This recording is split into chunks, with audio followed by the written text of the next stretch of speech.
The memorial grows for the toddler killed in the Richmond Hill Daycare crash yesterday.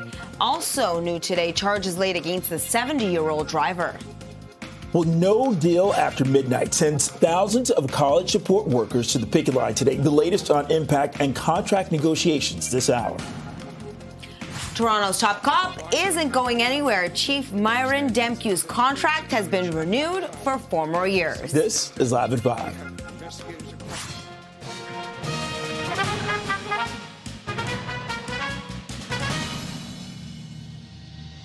Hello, I'm Arda Zakarian. I'm Bakari Savage. Welcome to Live at 5. A memorial is growing outside of Richmond Hill Daycare. This is after a toddler was killed. It happened when an SUV crashed into the facility. The community remains in shock over the incident yesterday that left 9 others injured, including 1 child in critical condition. An SUV drove through the window of First Roots Early Education Academy near Yonge and Nottingham Drive yesterday afternoon. I'm my 11-month-old awake us in this daycare. When you heard that this had happened, what went through your mind? For the mother of this child. It's just sad. She goes to the school. Her friends were there. Her friends got injured.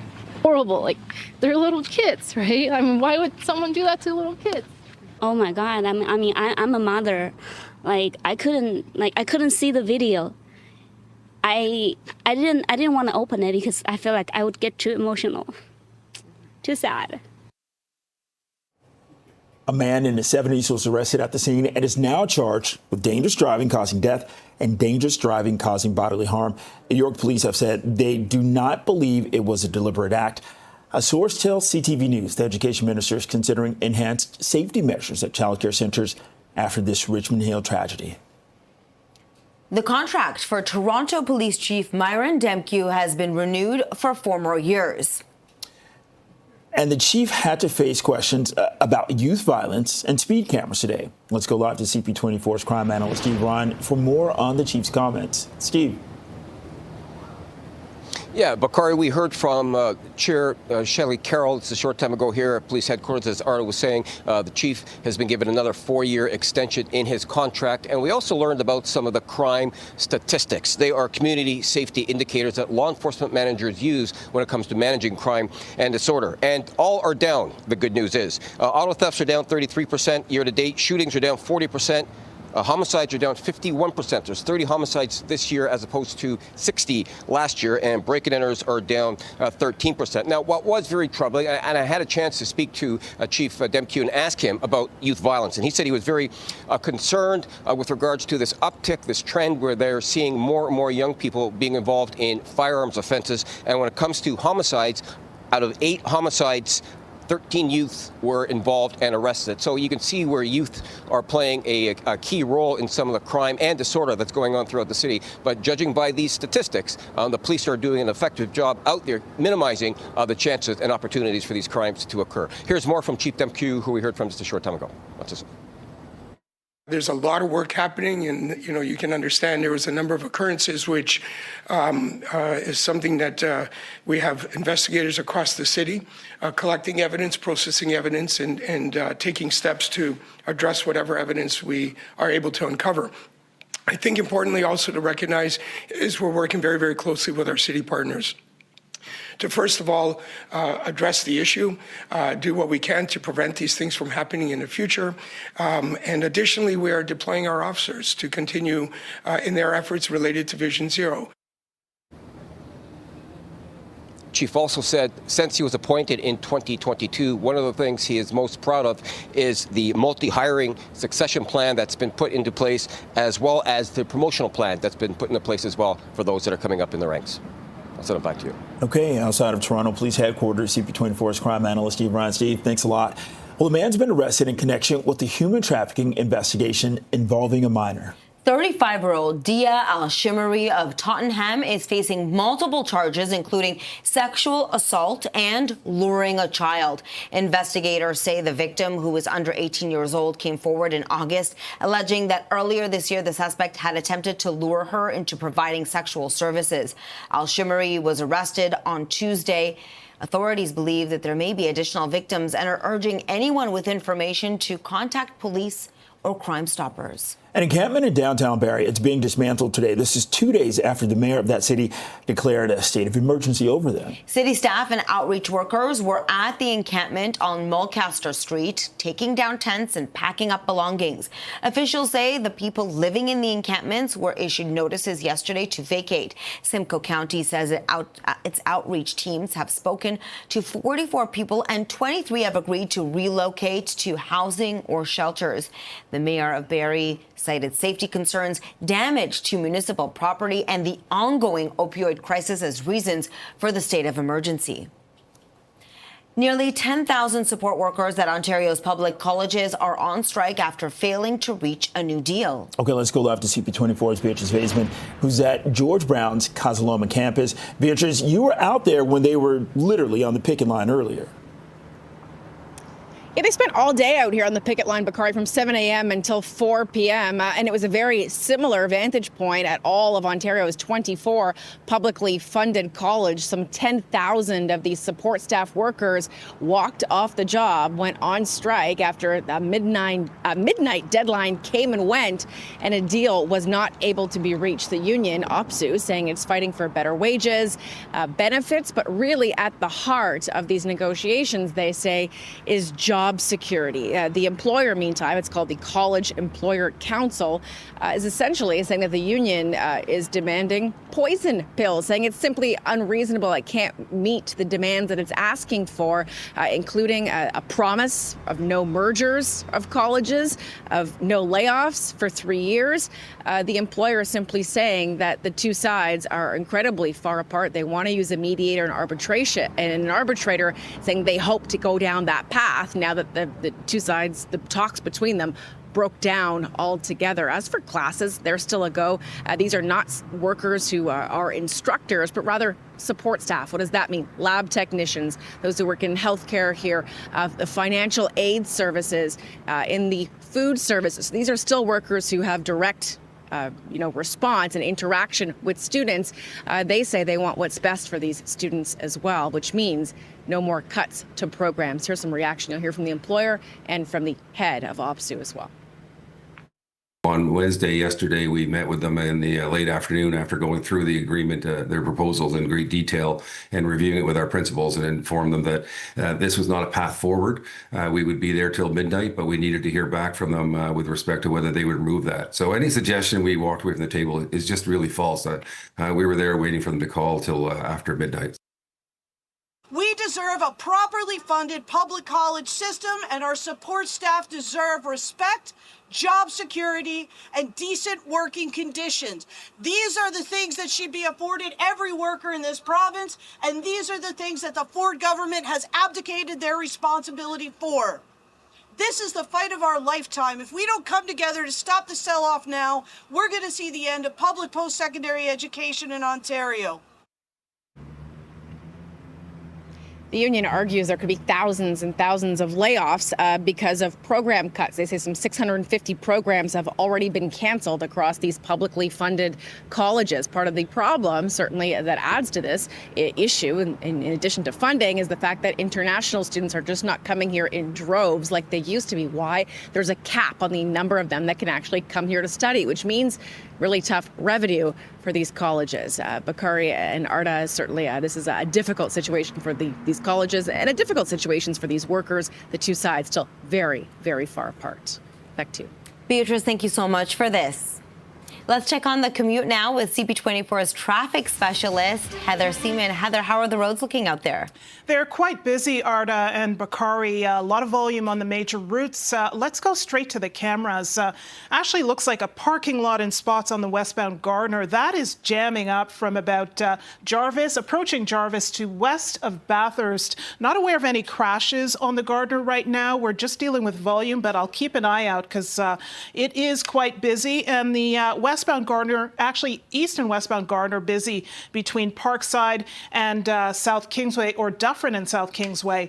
And here's a look at the eastbound Gardner at Jameson, quite a busy drive there. Southbound 404 DVP, that is jammed from south of Finch to south of the 401. Northbound Don Valley Parkway, that is jamming up from about approaching Danforth to north of Lawrence.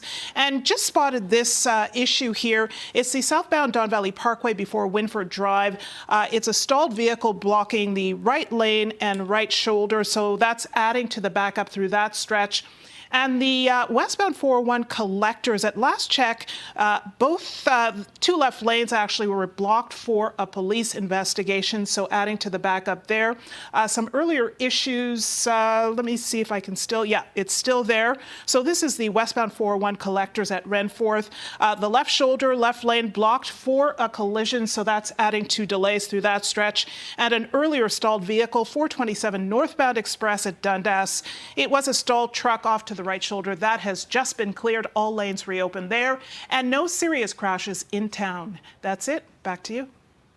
This CP24 traffic report is brought to you by 407 ETR. Enjoy the journey with a stress-free commute. It's 5:11, 23 degrees. This is Live at 5. Coming up, we'll go live to Rogers Stadium next, where a community meeting is being held following the end of the venue's first concert season. That's coming up. Stay with us. A community meeting is being held in Downsview right now that the summer slate of concerts have concluded. This is at Rogers Stadium. And for more on this, we're joined by CP24 CJ Liu. You know, CJ, a lot of these concerts have been happening throughout the summer, and the neighbors are having a very difficult time, especially in the evening when they're trying to go to sleep. Yeah, as you can imagine, this is a temporary venue. It can hold up to 50,000 people, so a lot of people coming into this residential neighborhood for each concert. It is the end of the inaugural season, so now Rogers Stadium and Live Nation are holding a thank you event to the residents, a chance to say we appreciate your patience, but also a chance to hear their concerns. And joining me more for community reaction is Councillor James Pasternak, and you told me this has been quite a divisive issue in the community. What are some of the main concerns you're still hearing about this venue? Well, going forward, we have about 7 months to fix some of the problems that are plaguing this initiative. One is traffic management and how to bring people in and out of the concert area safely, and the other one is noise mitigation. Community safety is also an issue. So we have to work on these in the coming months to make sure the concert experience is strong, but respect for the local neighborhoods.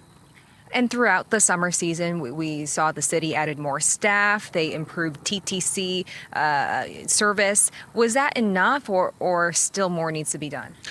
Well, we have to look at the volumes of people getting on the TTC, whether there were enough trains coming into the system to make sure that people could get on their way quickly.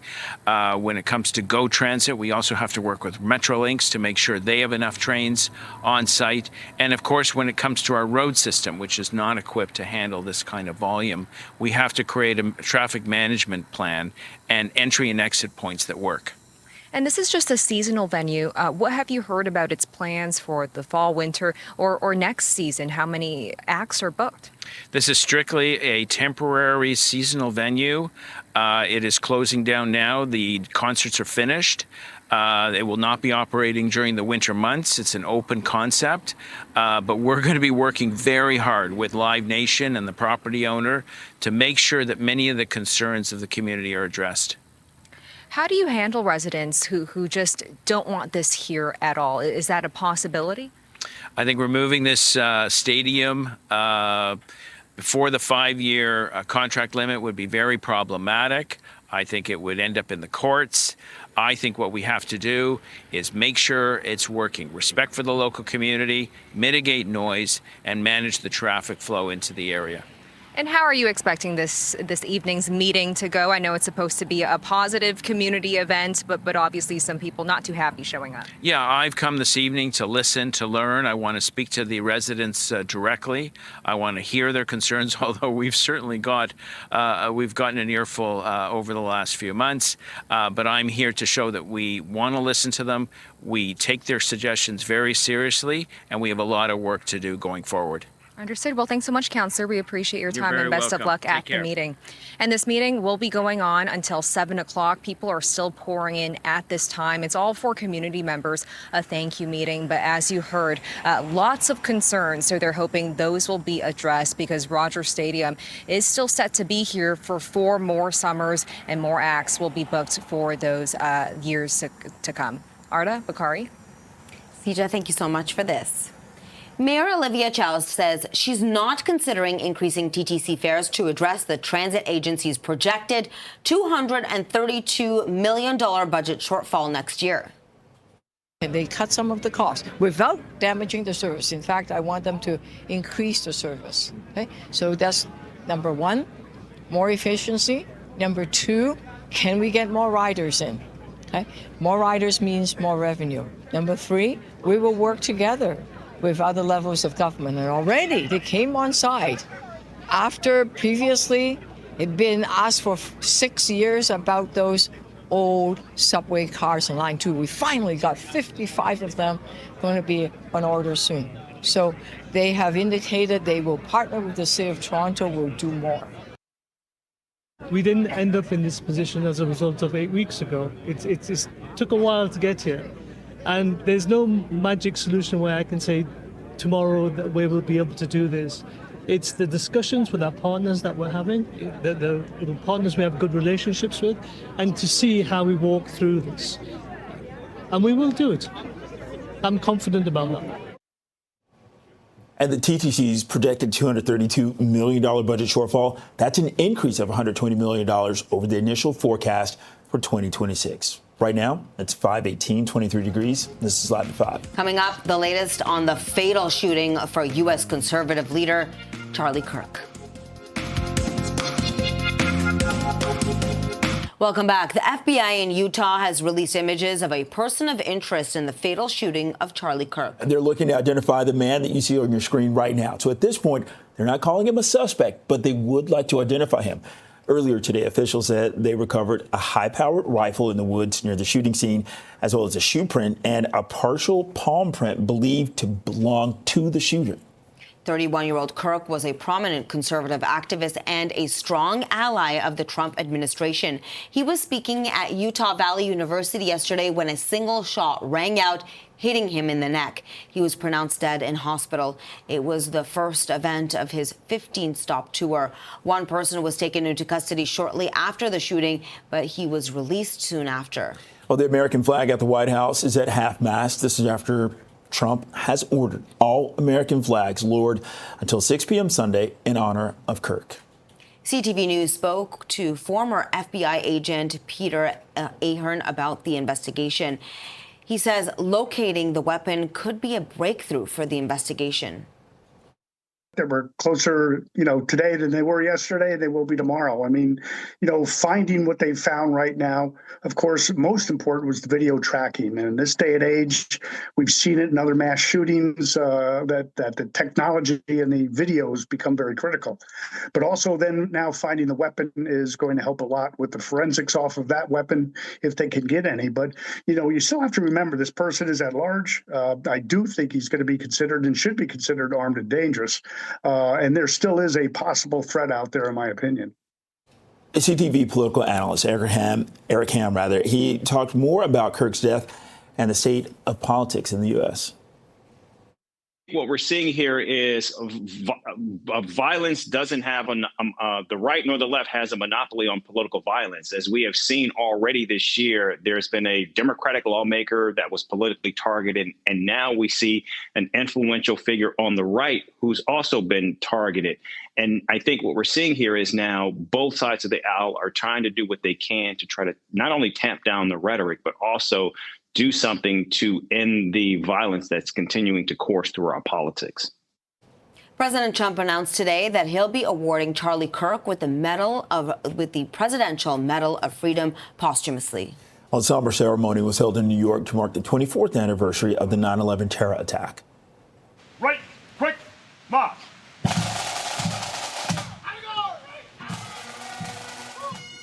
Many in the crowd at Ground Zero held up photos of lost loved ones as a moment of silence marked the exact time when the first hijacked plane struck the World Trade Center's Twin Towers.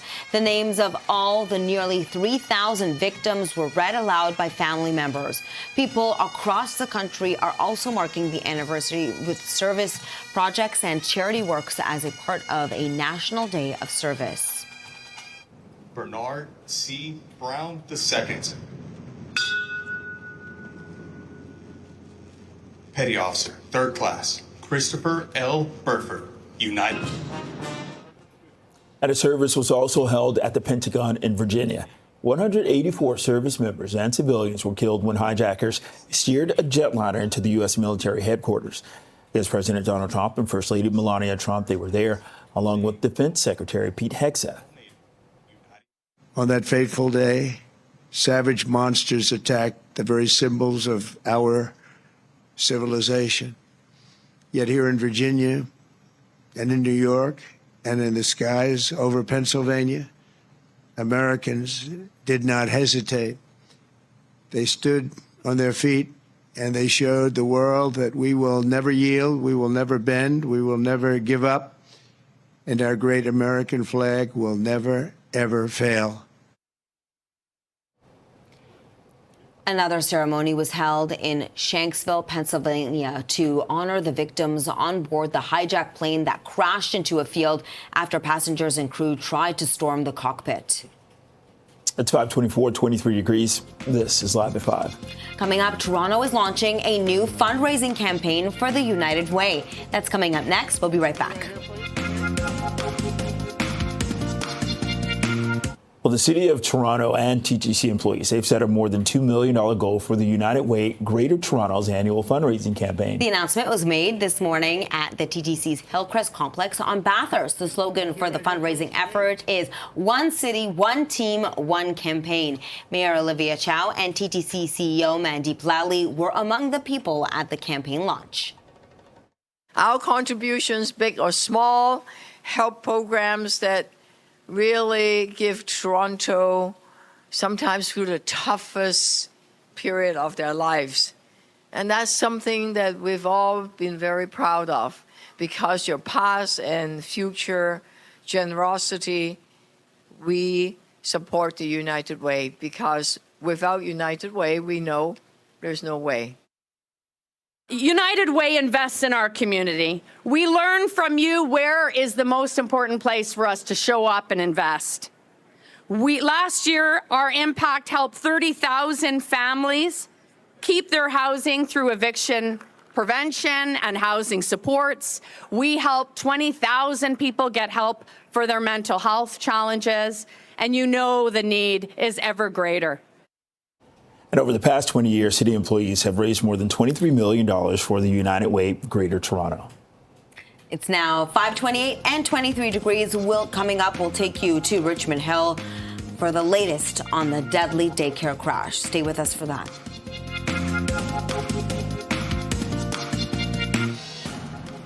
The memorial grows for the toddler killed in the Richmond Hill daycare crash yesterday. Also new today, charges laid against the 70-year-old driver.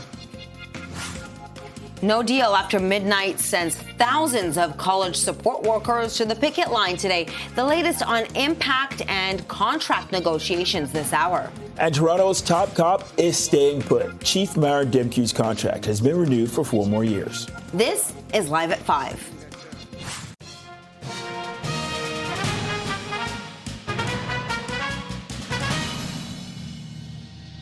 Good evening. I'm Bakari Savage. And I'm Arda Zakarian. Welcome to Live at 5. A memorial is growing outside a Richmond Hill daycare after a toddler was killed when an SUV crashed into the facility yesterday. 2 children remain in critical condition. Right now, let's go live to CTV's Janice Golding. And Janice, you've been there the entire day. Can you tell us what it's been like? Hi, Barrie. I can tell you that this Richmond Hill community is reeling from this tragedy. Person after person coming by here to pay their respects at a growing memorial. If you take a look behind us here, you can actually see that memorial. There are flowers, there are teddy bears, there are messages like "Our prayers are with you." They are being placed outside the First Roots Early Education Academy in Richmond Hill, which is the location of this tragic accident. Now, staff say there were about 96 children inside when a SUV drove right through this window, clear through the building, right out the other window on the other side of the building, striking a shed. They managed to hit 10 people after going through that window, killing a year-and-a-half-old boy, critically wounding 2 other children.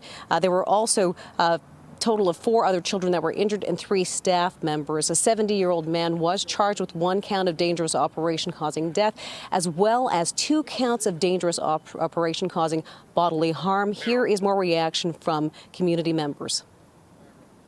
I'm my 11-month-old awake us in this daycare. When you heard that this had happened, what went through your mind? For the mother of this child. It's just sad. She goes to the school. Her friends were there. Her friends got injured. Horrible. Like, they're little kids, right? I mean, why would someone do that to little kids?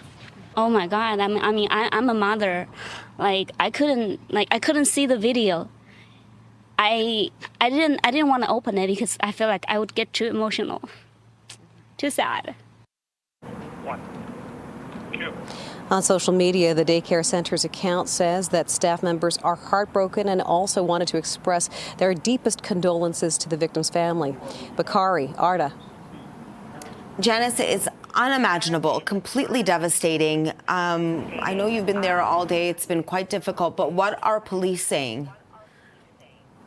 Well, actually, late this afternoon, the chief of police for York Region released a message of his own expressing his condolences. He also expressed his gratitude to staff members here, as well as bystanders who were in the area at the time, construction workers who he say expressed heroic efforts to help those who were injured. In the meantime, the 70-year-old man was granted bail late this afternoon, $25,000. He will be back in court on October the 16th.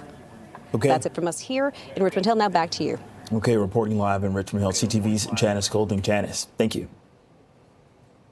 Well, the contract for Toronto Police Chief Barrie has been renewed for 4 more years, and the chief had to face questions about youth violence as well as speed cameras today. Let's go live to CP24's crime analyst Steve Ryan for more on the chief's comments. Steve. Yeah, Arda and Barrie, we first heard from Chair Charlie Kirk, who made the announcement, as we just reported, that the chief has been given a 4-year extension on his contract. And then the chief spoke to the media here at police headquarters, and he provided us with some numbers regarding community safety indicators. And these indicators are used to analyze and evaluate your approach to crime and disorder management. And what these numbers show, according to the chief, is that some of these crimes are in fact down from the same time last year. And those would be auto thefts down 33%, shootings are down 40%, homicides down 51%. There are only 30 homicides this year as opposed to 60 last year. And I did ask Chief Demkew about the trend as what we're seeing with regards to youth violence, and he said he certainly was concerned with regards to the youth violence, especially the uptick in young people being involved in firearms offenses. And of the 30 homicides, 8 of those homicides, there are 13 young people charged with 8 of those 30 homicides. That certainly gives you an indication of the role that young people are playing nowadays with regards to violent crime. Here's more from Chief Demkew, who we heard from just a short time ago. Let's listen. The rate of youth-involved activity in illegal firearms has been dramatically rising over the last couple of years. The statistics are very, very concerning, and it really is a call to action for all of us. And it is not just a policing issue. This is all levels of government. The entire system that supports our communities must find a way to come together to solve these issues. We have to get past some of the silos, some of the issues that constrain our ability to share information, and find ways to come together and collaborate that's leading to greater success in disrupting this very troubling trend. Chief also said that there were 405 illegal firearms seized this year. And when asked by one of my colleagues, one of the things that the chief was most proud of, and he answered by saying that it is the multi-hiring and succession planning that he has been leading since he's been chief since 2022. Back to you guys. Okay, reporting live from TPS headquarters, CP24's crime analyst Steve Brown. Thanks, Steve. Well, there's word that the 5 former junior hockey players who were acquitted of sexual assault charges in London, Ontario, will be allowed to return to the NHL. The NHL says the players who are members of Canada's 2018 World Junior team will be suspended until December the 1st. Alex Formenton, Michael McLeod, Carter Hart, Dylan Dubé and Cal Foote will be eligible to sign with a team as soon as October the 15th. The league previously said the players' actions were unacceptable and it was reviewing the court's decision. Well, the man's been arrested in connection with the human trafficking investigation involving a minor. 35-year-old Dia Al-Shimari of Tottenham is facing multiple charges, including sexual assault and luring a child. Investigators say the victim, who is under 18 years old, came forward in August, alleging that earlier this year, the suspect had attempted to lure her into providing sexual services. Al-Shimari was arrested on Tuesday. Authorities believe there may be additional victims and are urging anyone with information to contact police or Crime Stoppers. An encampment in downtown Barrie is being dismantled today, 2 days after the mayor of that city declared a state of emergency over them. Well, city staff and outreach workers, they were at the encampment. This is on Mulcaster Street, taking down tents and packing up belongings. So officials say that people living in the encampments, they were issued notices yesterday to vacate. Simcoe County says that its outreach teams have spoken to 44 people. 23 have agreed to be relocated to housing or shelters. The mayor of Barrie cited safety concerns, damage to municipal property, and the ongoing opioid crisis as reasons for the state of emergency. Well, it's 5:38. Let's get a check on the evening commute with CP24's traffic specialist, Heather Seaman. Heather. Hi there, Arda and Bakari. Well, still a busy drive as expected for this time of day on all the major routes. Let's go straight to the cameras. Traffic is busy in and out of the downtown core. Westbound Gardner is jamming up from approaching Jarvis to west of Bathurst, and again from Dufferin to South Kingsway.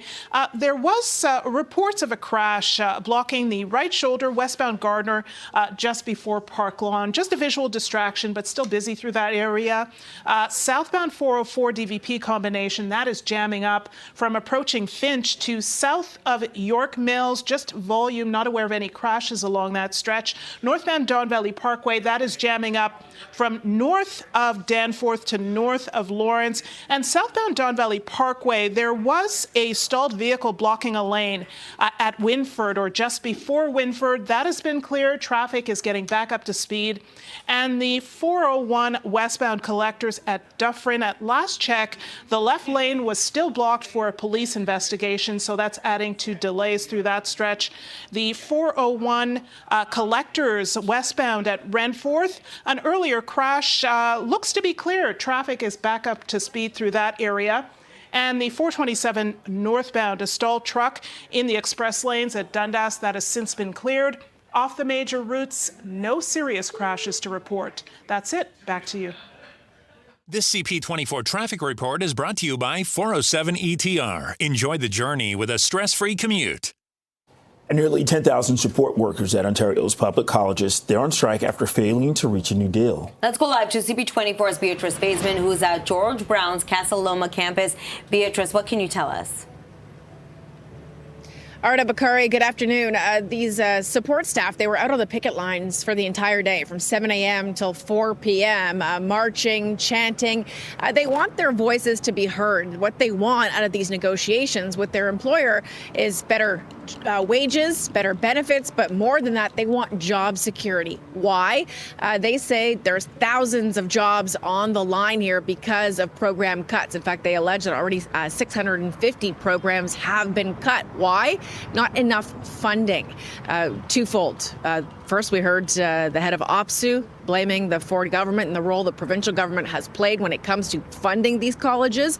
And secondly, the ripple effect from the cap on international students coming here, which means these colleges can't rely on revenue from those students. And so these support staff workers This includes librarians, health services, financial aid, food services as well. These workers walked off the job after they were not able to reach a deal with their employer as of midnight last night. So here's a bit of what we heard from one of the heads of OPSU support staff here at George Brown College, and you'll also hear from the employer. Listen. And what we're seeing right now in the reduction of labor, so basically if you had 6 people in a department, you have 3 people now. And so the members are all, they're very stressed out, they're highly worried about their jobs, and the job security is not there. We, again, as I mentioned, 10,000 layoffs. We anticipate more layoffs to come. And management says that we're okay with longer wait times.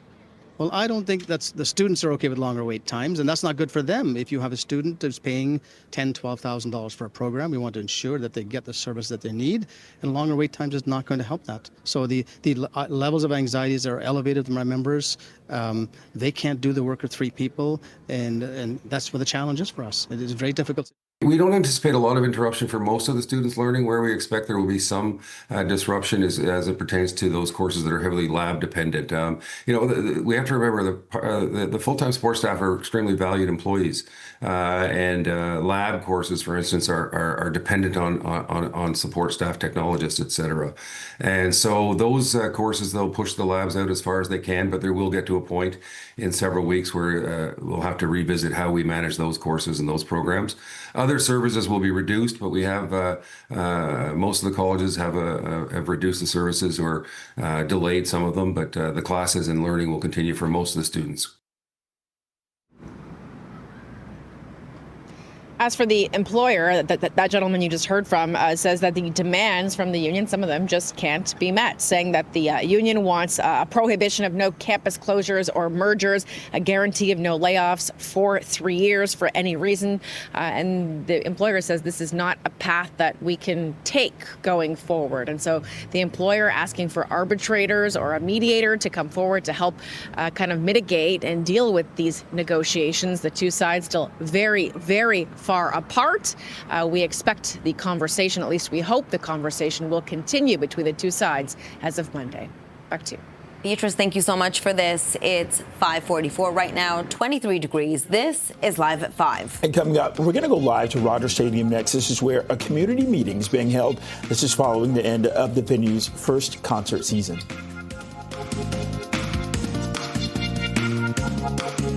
Welcome back. A community meeting is being held in Downsview now that the summer slate of concerts have concluded at Rogers Stadium. And for more on this, we're joined live by CP24 Sija Lee. Sija. Arda Bakari, a community appreciation event is happening right behind me at Rogers Stadium. This is supposed to be a thank you event for the people who live in this neighborhood who've had to go through dozens of concerts this summer, 50,000 people coming into the community. But this is supposed to be an appreciation event, but we're talking to the people and they're not too happy today. We have Darcy here. You were just inside the event. How was it? It was more like, here is appreciation, here's free tacos, here's a free hot dog and a beer and wine. But for what we've gone through in a community, it's so much noise. It's been really unpleasant that they have firecrackers. The traffic in the area is unbelievable. I feel like I'm locked in my home. And I will be pursuing a class action. I actually have my own law firm, so I will be pursuing that with any neighbors that want to jump on this. And there'll be no charge. I'll be doing it pro bono because of the issue in the neighborhood. It's just been really loud music, unbelievably loud. And like I said, I'm locked into my house. I can't move. The traffic is unbelievable. And giving someone a hot dog, I left right away. No, thank you. It wasn't very busy at all, so I believe that a lot of the people in the community don't want to go because of what they've gone through. Well, the city and Rogers Stadium, over the summer, they said they're making improvements. They've added more TTC buses, added more staff to help with crowd control. They're keeping inside the noise limits. Do you feel like that was enough? No, it's absolutely not enough. I hear the music in my living room, and I live on Regent Road, which is over closer to Garrett Boulevard, I still hear the music. It's blasting. The firecrackers, I hear that as well. And just to get from Yorkdale, for example, on a Friday night, there was a concert, and it took an hour just to drive up Dufferin from Yorkdale. It's just unbelievable. And when it comes to next steps here, you mentioned you want to take legal action. How would that look like? Well, I mean, if anyone wants to join me, we'll do it together. It's not going to be from my law firm. It's going to be from me and the people. And we'll pursue it. I don't care if we don't win, but enough is enough in this neighborhood. So I hope it gets media attention, and I hope Rogers actually has consideration for the people that live in this neighborhood, because it's been really unpleasant. Well, thank you so much, Darcy. We appreciate your time today. Okay, thank you so much. And just a bit more about the stadium here. It's closed down for the season. It's supposed to be a seasonal venue, but it will still be here for at least 4 more years. That is a contract. So next summer, the stadium will be back up and running again. And we did hear from Councillor James Pasternak earlier. He says, that there needs to be a reset before the next season. So a lot of conversations still left to be had before next season, and the residents certainly want a lot of changes and don't want this stadium sticking around. Back to you. Thank you so much for this, CJ. Speaking of class action lawsuits, Canadians can now apply to get their share of a large settlement in a class action lawsuit related to alleged bread price fixing. Yeah, the claims process is now open in the $500 million settlement. This is involving Loblaw Companies and its parent company, George Weston. Eligible Canadian residents who bought bread between January of 2001 and December of 2021 can claim compensation by submitting a form by mid-December. A proof of purchase is not required. Now, forms can be found online at canadianbreadsettlement.ca. 5:50 right now and 23 degrees. This is Live at 5. Up next, Prime Minister Mark Carney announces the first phase of nation-building projects that aim to reduce Canada's reliance on the U.S., including one in the GTA.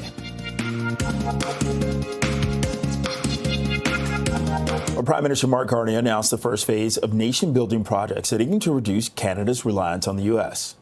There are 5 major projects on the list, including a first-of-its-kind small modular reactor at the Darlington Nuclear Facility in Bowmanville. Other projects include mines in BC and Saskatchewan and a doubling liquefied natural gas production in BC. All 5 projects will be considered for speedy approval by the government's Major Projects Office. We will dedicate the resources with the intention of moving as rapidly as possible. And that the definition of fast has changed dramatically. This country is open for business. We're moving, we're building big projects for Canadians, for the people behind me. And the union leaders represent people across, good union workers across the country, skilled trade people, our engineers. We are building at scale, at speed for Canadians for decades. And Carney says that the first 5 projects announced are in the national best interest and feasible to be built. Now, Conservative leader Pierre Poilievre says his party will introduce a bill to tighten Canada's bail system. Poilievre made the announcement in Woodbridge today. He says that the proposed legislation would make it more difficult for individuals accused of serious crimes to be released on bail. Poilievre says that the bill would create a new category of major offenses, including sexual assault, home invasion, and firearms-related charges. And those accused of such crimes would face a reverse onus. Instead of the Crown proving why they should be detained, the accused would have to demonstrate why they should be granted bail. Let's stop blaming the judges. The law is very clear. The Liberals wrote into the law that a judge must release the accused, and I quote, at the earliest opportunity, under the least onerous conditions. At the earliest opportunity, under the least onerous conditions. That is the Liberal bail reform. The Conservative bill is set to be introduced this fall. 5:55 right now, 23 degrees. This is Live at 5. Well, the Blue Jays wrapped their series with the Astros this afternoon. We're going to have highlights next. Welcome back. Toronto's Hillcrest Village has a vibrant new landmark. An 8-story mural has gone, and it's titled Up Yellow Oasis. The mural is located at 840 St. Clair West. Inspired by the buried Garrison Creek Valley, the artwork symbolizes continuity, bridging past and present, nature and urban life, and celebrating the diverse communities that call Hillcrest home. The Blue Jays wrapped up their series with the Astros at Rogers Center this afternoon, and pitcher Kevin Gausman stole the show. The 0-1. Down to first, Guerrero. Yeah, Gausman with his second career shutout as the Jays blanked the Astros 6-0 to win the rubber match in the series. So it's the fourth complete game of Gausman's career. The Jays homestand continues. They open a series here with the Orioles tomorrow. It's 5:59, 23 degrees. This is Toronto's Breaking News, CP24. Thank you for watching. CTV News at 6 is next.